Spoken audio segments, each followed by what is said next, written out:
특별 매각 조건과 무잉여 금지 원칙. 먼저 특별 매각 조건을 한번 살펴보도록 하겠습니다.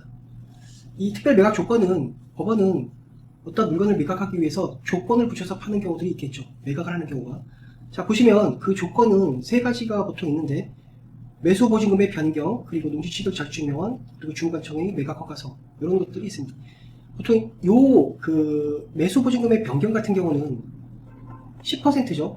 10%에서 만약에 낙찰을 받았는데 낙찰받은 사람이 잔금을 내지 않았어요. 그러면 재경매가 열리겠죠. 재경매가 열리게 되면 그때는 보증금이 20%로 늘어나게 되죠. 그만큼 책임을 무겁게 해줘서 다시는 포기하지 못하도록 만들어준다라고 보시면 되겠죠. 그래서 이렇게 조건을 변경해서 맨 처음에 10% 했는데 20% 조건을 변경해서 매각하는 그런 경우가 있고요. 그 다음에 두 번째로 농지 취득 자격 증명원이 있습니다. 이거는 농민이 아닌 사람이 농지를 취득하려면 그런 자격에 대한 증명을 해야 됩니다. 그래서 농지 취득 자격 증명원을 낙찰받고 나서 매각 허가 결정일 7일 전까지 내지 못하면 보증금이 몰수가 됩니다. 그래서 그런 부분들을 조건을 달아서 매각한다라고 보시면 되겠죠.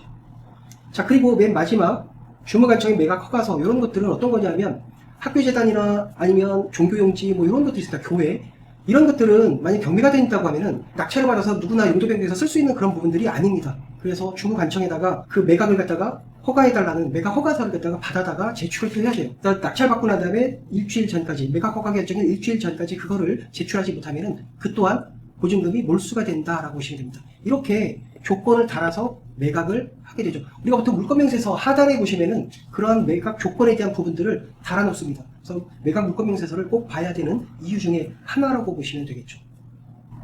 자, 그리고 밑에 보시면 무잉여 금지 원칙이 있습니다.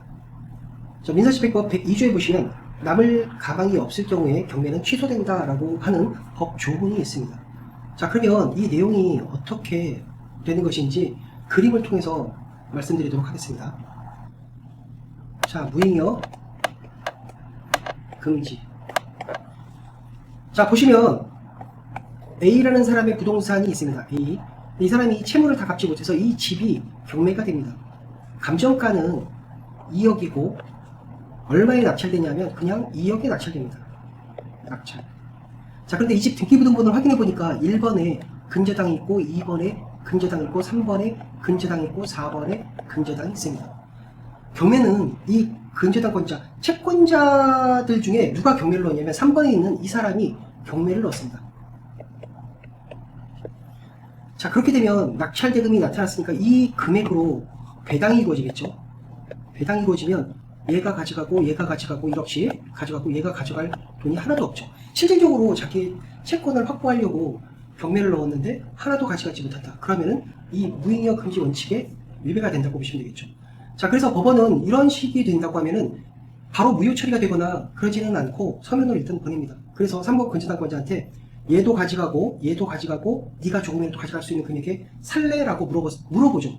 서면으로. 근데 물어봤는데 이를 3번이 저는 이 집을 그 가격에 사고 싶지 않습니다 라고 얘기한다고 하면은 바로 무효 처리가 됩니다. 무효.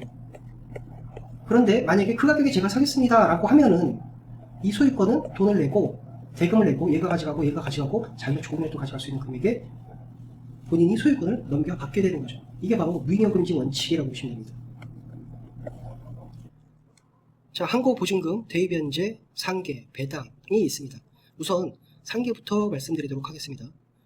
자, 만약에 줄 돈이, 상대방한테 줄 돈이 1억이 있고 내가 그 상대방한테 받을 돈이 1억이 있습니다. 그러면 서로가 안 주고 안 받고 하면 되겠죠. 그 채권과 채무는 소멸시키면 그만이고요. 보통 이런 거를 상계라고 하는데 그 부분에 있어서 임대차를 예로 들어서 설명드리도록 하겠습니다.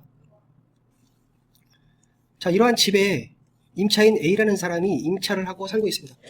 자, 보증금은 2억입니다. 이 사람은 선순위라서 보증금을 선순위에서 제일 먼저 배당을 받는 사람이라고 보시면 되겠죠. 자, 이 집이 경매가 되고 이 임차인은 이 집을 낙찰받아서 내가 계속 거주를 해야겠다라는 마음을 먹습니다.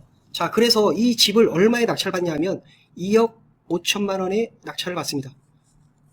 자, 그러면 이 사람은 이 2억 5천만 원을 다 내느냐? 그건 아니죠.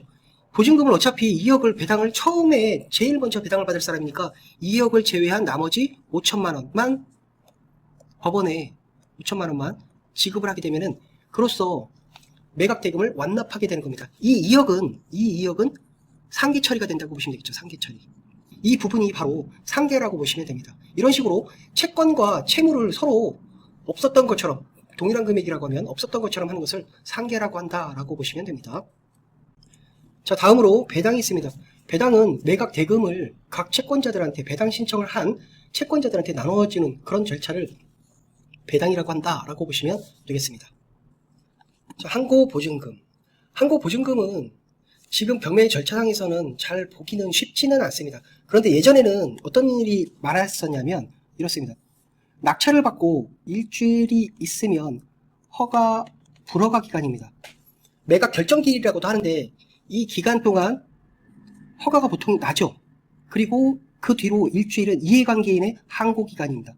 경매 절차상 매각에 대한 이의가 있다든지 이렇게 되면 항고를 하게 되는데, 항고가 되면 보통 3개월에서 4개월이 걸리고, 그리고 거기서 만약에 기각이 된다거나 이렇게 된다고 하면 또 재항고가 들어가고, 그러면 경매 절차가 6개월에서 8개월 이렇게 늘어나는 거죠. 입찰자 입장에서는 낙찰을 받아놓고 잔금을 못 내고 계속 시간만 딜레이가 되는 경우들이 상당히 많았습니다. 이런 것들을 낙찰자도 이용을 했고, 그 다음에 채무자들도 이 부분에서 시간을 벌기 위해서 하는 경우들이 상당히 많았습니다. 그런데 현재는 이 항고를 하려면 10% 보증금을 내야 되니까 지금은 거의 없어졌죠. 예전에는 남발하다시피 이렇게 많았었는데 지금은 10% 보증금을 내고 항고를 해야 되니까, 만약에 항고의 이유가 없다고 하면 그 돈이 몰수가 되니까 지금은 항고는 거의 없다라고 보시면 됩니다. 가끔 가다가 들어오는 경우는 있습니다.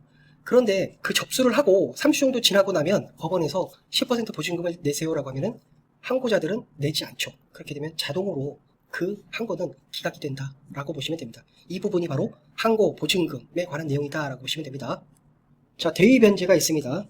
이 대위변제는 말 그대로 대신 갚는다라고 이해하셔도 무방할 듯합니다. 이 대위변제는 법정대위, 임의대위 이렇게 나눠지기도 하는데 겉으로 보기에는 상당히 간단해 보이지만 들어가 보면 상당히 어려운 부분들도 섞여져 있다라고 보시면 됩니다. 나중에 여러분들이 공부를 좀 더 하셔가지고 부실채권, MPL이라고도 하죠.